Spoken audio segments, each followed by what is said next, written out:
what's up mga kasindero? Magandang araw po sa inyong lahat at mapagpalang araw po sa ating lahat. At welcome back sa ating YouTube channel. So yun nga mga kasindero, ang tagal-tagal na rin akong di nag-vlog. Siguro mga mahigit 2 buwan.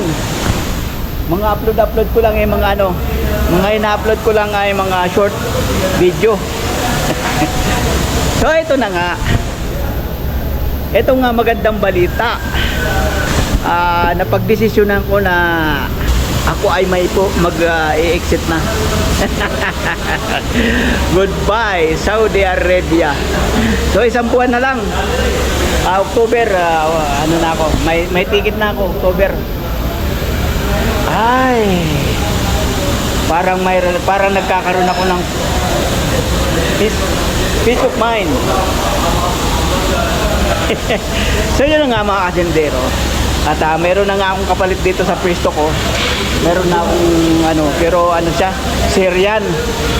Sayang nga, gusto ko sana kapalit dito Pilipino, kaya lang wala naman nag-a-apply. Sayang itong pwesto ko na to. Tawag dito, maganda yung kumpanya. Mabait ang mga amo, walang problema sa amo. Sa sweldo hindi na di-delay. Walang problema sa sweldo. Kahit nga nung pandemic, nagla-lockdown, di ba? Nagla-lockdown. Nung pandemic, 2 buwan lang, kalahati lang yung sweldo. Pero wala naman trabaho, hindi naman nagbubukas. 2 buwan. Ganda sana to, kaya lang kaya matanda na ako. 57 years old na ako. At tawag dito, gusto ko naman yung medyo tumatanda na nga ako bago ako mag-senior sa Pilipinas na ako para makapagsimula ng bagong trabaho o kung ano man. Bahala na kung ano mangyayari sa Pilipinas. Ika nga tayo ay mayroon namang kaalaman, kaya hindi tayo mawawala ng pagkakitaan siguro. At mag-uwi ako ng scanner. Sana makabili ako ng scanner. Yung scanner kasi pag binili mo, yung mga bagong scanner kasi pag binili mo dito at dinala mo sa Pilipinas, yung IP address hindi sa gagana sa Pilipinas, kaya magagastusan ka lang pagdating sa Pilipinas, hindi naman gagana. Pero meron ka mabibili yung yung mga medyo luma na scanner, yung hindi di wifi, hindi di internet, yun automatic yun. Pag sinaksak mo sa sasakyan, babasahin na kagad yung mga color code. At yun nga lang, maliit lang siya, maliit lang. Kala mo lang yung mga tawag dito PlayStation play game. So yun na nga, nandito yung aking kapalit. Magdadalawang linggo na rin dito. Medyo bata-bata pa kasi, medyo kulang pa ng kaunti. Pero ayos naman, bahala sila sa plan nila. Gusto ko sana Pilipino wala kasi nag-apply. Sana kung may mag-apply, auto electrician, pasok dito. Yung pag-i-scan naman madali namang matutunan Meron naman, i-google mo lang yung mga code na hindi mo alam. I-google mo lang, makikita mo na. So yun na nga. At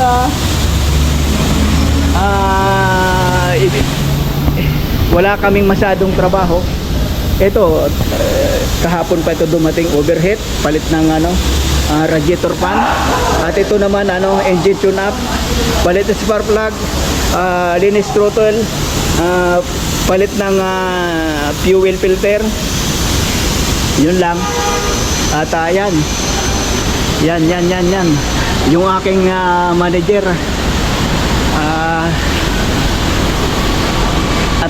Tapos ito, wala masyadong trabaho.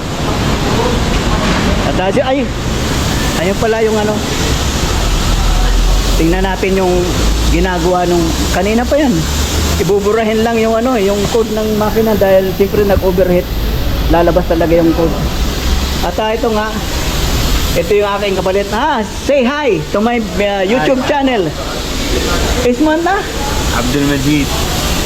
Abdul? Majid. Majid. Majid. Ayun. Abdul Masjid. Natawa siya, Majid. Ang hirap. Isang bitin eh. So yun na nga, borado na rin na yung ano, yung chicken gin. Dahil maglalabas talaga yung kasi nag-ano nga, tawag dito, nag-overheat siya. Mabiblig talaga yung ano, yung chicken din. Kailangan mong burahin. Pwede mo na tanggalin yung baterya, pwede naman yun. Kaya lang, pag nagtanggal ka ng baterya, mamaya mayroong di gagana, minsan naapektuhan yung ano, yung servo motor ng ano, aircon. O kaya yung mga power lock, dito nagluloko. Yun lang. At maya ulit tayo. So ayun na nga mga kasindero, dugtong natin to with video natin kaninang umaga. At ganun nga, wala pa rin ganap. Walang masyadong ganap ngayon. Araw ngayon ng Huwebes. At tingnan nyo ang aking pwesto ngayon. Medyo malinis. At yung aking mga desktop, yung aking mga computer, mga CPU, pinadala ko dun sa ano, sa Idara. Doon sa main branch. At pinapa-upgrade lahat. Pinapa-upgrade dahil nahihirapan nga yung ano, yung kapalit ko, nahihirapan magano dahil lumang ano na yun eh. Yung mga CPU ko, yung mga computer ko, ano, Windows 7 pa yun. Ay nako, so yun na nga. At ayan, malinis-linis ngayon. Nung pagkatanggal ko ng mga computer nilinis ko na rin. Ayan. Di ko lang alam kung hanggang kailan tatagal tong kalinisan na ito. So yun na nga, hanggang isang buwan na lang ako. October ako yung uwi na. At nga pala, yung mga electrician, mga auto electrician na gusto mag-apply, mag-PM lang kayo. Mag-PM kayo sa akin. Meron akong Facebook page na Asindero TV din. Pero mas maganda dito kayo mag-PM dito sa aking Messenger o sa Facebook. Yan. Yan, dito kayo mag-PM. Yung mga gusto mag-apply na kayo hanggat nandito pa ako.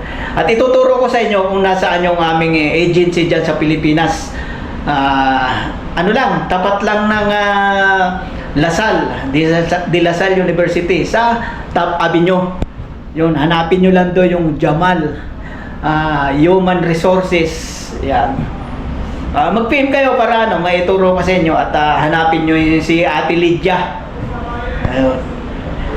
At isasabihin ko na rin, pag nag-PM kayo, mag-video call tayo para makita ko yung pagbumukha ninyo. Para ano, may endorse ko kayo sa ano, sa employer. At anti-mano yan, basta ano, tawag dito, iti-trade test naman kayo sa Pilipinas para yung mga mag-a-apply nga pala, magti-trade test kayo sa Pilipinas. Madali lang ang trade test sa electrical, auto-electrical. Madali lang ang trade test. Board lang yon, chart board lang na ano, plywood. Tapos nandun yung mga ilaw, mga ano, lahat. Pagaganahin mo lang naman yun. Yun ang sukatan para ano, makapag-demand kayo ng sweldo. Pagka marunong talaga kayo, ang umpisa ninyo dito, malalaman naman yung grado nyo sa trade test. Pero mas maganda ayos ang grado ninyo sa trade test para anong tawag dito, ang unang sweldo nyo kagad 2,500 real. Ano pa yan, tawag dito, pwede yung pang mataasan yun.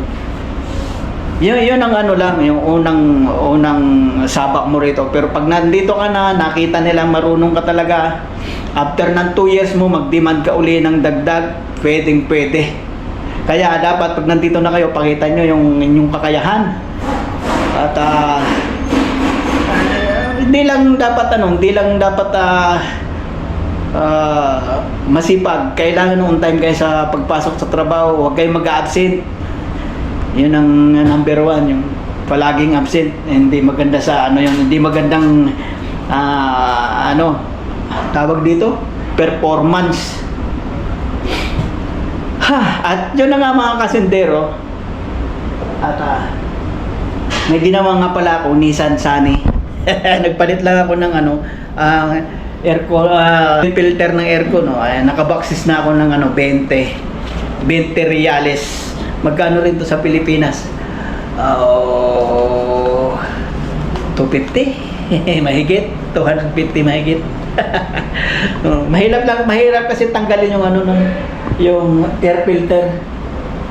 Kaya yun. So yun, hanggang dito lang tayo mga kasindero. Mag-upload ako ng bagong video at matagal-tagal tayo hindi nakapag-video. Pero ngayon yung buwan na to, mag-video na tayo ng marami para remembrance habang nandito pa tayo. So ito nga, may gagawin na naman ako. Ito ay Chevrolet Caprice. Holding yan, nakapo. So yun, mamaya mag-out ako. So ito nga mga kasindero, i-share ko lang sa inyo ito ang Nissan Sentra. Yan. Kanina Nissan Sunny yung ginawa ko, yung nagpalit ako ng filter, air filter ng aircon. Ito naman ay Nissan Sentra. Ito ang papalit ako ng blower, aircon, blower na aircon. Nandito yan, tatanggalin mo lang yung glove compartment. Tapos yun, makikita mo na dito. Ayan, ito yung blower motor, blower motor. Ayan. Yun. Hindi kagaya nung yung Nissan Sunny, yun ang malupit. Yun ang mahirap kasi magtatanggal ka nung